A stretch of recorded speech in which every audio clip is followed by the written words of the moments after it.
Paalala naman sa mga kapwa ko driver, mapamayaman,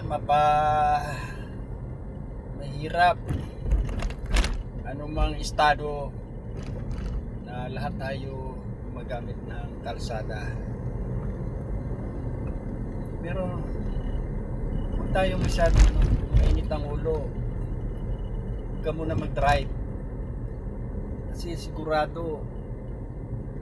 panigurado yung init ng ulo mo sa kalsada mo dadalhin o ibabaling mo dun sa hindi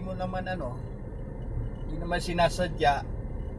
Iinit ang ulo mo na yung ulo mo parang naapakan. Huwag ganon. Ako, may takot ako sa batas ng kalsada, yung sinasabing road rage. Hirap kayang masuspende ang lisensya. Paalala lang po. Salamat. Enjoy sa pagdadrive.